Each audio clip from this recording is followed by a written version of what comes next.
AS berpura-pura menjadi sok suci namun ternyata sudah memprovokasi krisis di Ukraina dan mengambil keuntungan darinya. Ada dugaan jika AS akan menimbun banyak kekayaan dari perang Rusia-Ukraina. Dugaan tersebut disampaikan langsung oleh juru bicara Kremlin Dmitry Peskov. Dalam sebuah pernyataan, Peskov mengatakan jika AS akan menimbun banyak uang setelah ini. Hal tersebut lantaran AS akan menggantikan posisi Rusia sebagai pemasok energi ke negara-negara Eropa. Amerika Serikat telah menunjukkan keserakahan hegemoni dolar. Ketika situasi di Ukraina meningkat, pasar-pasar global mengalami gejolak besar, harga energi meroket. Harga pangan internasional mencapai level tertinggi 11 tahun dan gejolak dalam produksi dan rantai pasokan meningkat. Bagi AS, situasi ini menguntungkan setelah konflik dimulai, di mana saham Amerika naik tajam. Industri militer dan ekspor energi meluas, dengan demikian dapat dikatakan bahwa Amerika Serikat memanfaatkan kesulitan Uni Eropa. Mungkin ini terdengar masuk akal, namun yang bikin kaget menurut Peskov adalah harga energi yang akan dijual AS akan 3-4 kali lipat lebih mahal dari apa yang diberikan Rusia selama ini. Dan orang Eropa membayar mereka dengan demikian menghilangkan daya saing ekonomi mereka. Produksi runtuh dan semua ini akan memiliki konsekuensi yang sangat-sangat menyedihkan bagi benua Eropa selama mungkin setidaknya 10 tahun hingga 20 tahun ke depan. Jubir Kremlin tersebut juga mengatakan jika sebelum AS ikut campur, Eropa dan Rusia memiliki hubungan dagang timbal balik dan saling menguntungkan. Meski demikian, entah apa yang terjadi, Eropa kini malah justru menjatuhi Rusia selama ini dengan menjual energi murah kepada mereka. Amerika menjual gas dengan harga 3 atau 4 kali lebih tinggi dari gas Rusia. Orang Eropa membuat ekonomi mereka kurang kompetitif karena mereka membayar uang tersebut kepada pemasok AS, tambah Peskov. Seperti diketahui, Eropa diprediksi akan mengalami krisis energi besar-besaran.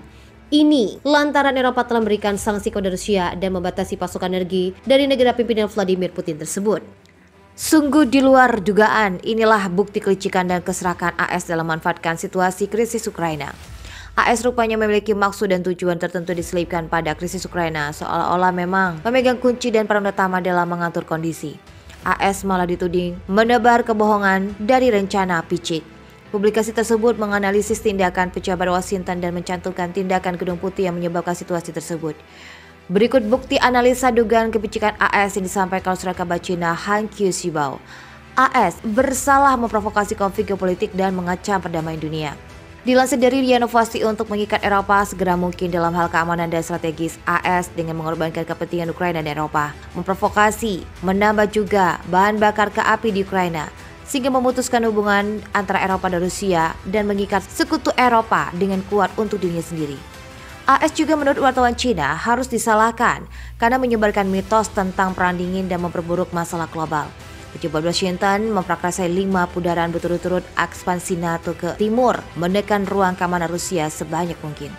Tujuan utamanya adalah untuk mengebiri dan menghancurkan negara melalui rawa militer dan sanksi. Situasi saat ini di Ukraina merupakan cerminan dan netralitas perang dingin di peta geografis Eropa. Menurut Han Qiusibao, pejabat Washington meniup asap ke mata opini publik. Situasi di Ukraina adalah perang informasi skala besar pertama di area jejaring sosial.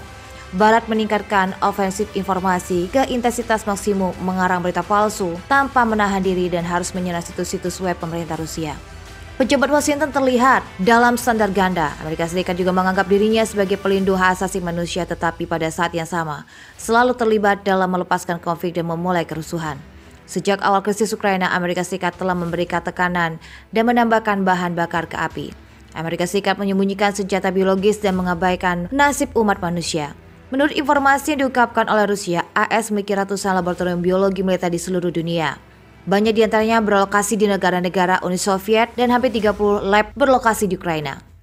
Dihadapkan dengan tuduhan, Amerika awalnya tidak jelas dengan informasi palsu. AS diuntungkan dan konfrontasi dan mengalihkan perhatiannya dari kontradiksi internal. AS sekarang sangat terperosok dengan kebuntuan kelembaan tertinggi terkait dengan polarisasi politik, ketidaksetaraan antara kaya dan miskin, konflik etnis, kerusuhan sosial, dan ketidakstabilan epidemi. Dalam menghadapi hilangnya hegemoni, satu-satunya jalan keluar yang dapat membantu memperpanjang hidupnya adalah dengan memrovokasi konflik eksternal. Pada tanggal 24 Februari, Rusia juga meluncurkan operasi militer khusus untuk demilitarisasi dan denazifikasi Ukraina. Presiden Vladimir Putin menyebut tujuannya melindungi orang-orang yang telah menjadi sandaran intimidasi dan genosida oleh rezim Kiev selama 8 tahun. Seperti yang dinyatakan oleh Kementerian Pertahanan, Angkatan Bersenjata hanya menyerang infrastruktur militer dan pasukan Ukraina. Dengan dukungan militer Rusia, sekelompok DPR dan LPR mengembangkan serangan, akan tetapi pendudukan Ukraina tidak mungkin Putin menekan. Meskipun menghadapi kerugian besar dalam hal kehidupan senjata dan wilayah setiap hari, Ukraina menolak untuk mengalah dalam perang yang masih berlangsung. Zelensky juga terus menyangkal proposal perdamaian yang ditawarkan kepadanya. Zelensky dan pemerintah Ukraina terus mencuri bantuan lebih banyak ke barat. Pada KTT Dewan CEO pada bulan Mei, Zelensky menyebutkan anggota S-600 miliar untuk membangun kembali Ukraina. Dia juga mengatakan bahwa Ukraina membutuhkan dukungan 7 miliar dolar per bulan untuk bertahan dalam perang. Apa yang perlu dicatat di sini adalah bahwa setiap bantuan yang datang ke Ukraina akan jatuh langsung ke tangan pemerintah Zelensky. Namun ini tidak cukup untuk memuaskan kelakuan Zelensky. Untuk mengisi dompetnya, dia melakukan sesuatu yang mungkin mengejutkan Anda. Ada banyak bukti bahwa banyak senjata yang dikirim oleh AS, Inggris dan negara-negara NATO lainnya ke Ukraina telah berakhir di pasar gelap. Pedagang Ukraina mengklaim tidak hanya menawarkan senjata ringan atau pelindung tubuh di web gelap, tetapi juga perangkat keras canggih seperti sistem anti-tank, Javelin, Nelo, atau drone peledak Pornik Ghost dan Suitable. Juga, ketika perang Ukraina telah berkembang, kita telah menegaskan bahwa Ukraina hanyalah medan pertempuran antara AS dan Rusia. Kerugian besar yang dialami oleh Ukraina bukanlah ulahnya sendiri. AS telah menarik tali boneka Kiev untuk mendorongnya ke dalam perang. AS baru-baru ini juga mengumumkan bahwa bantuan militer 3 miliar ke Ukraina. Selain itu, Gedung Putih juga telah meminta Kongres untuk menyetujui 13,7 miliar dolar Amerika Serikat dana darurat untuk Ukraina. Selanjutnya, tanah Ukraina telah digunakan sebagai tempat uji coba senjata baru oleh AS dan sekutunya.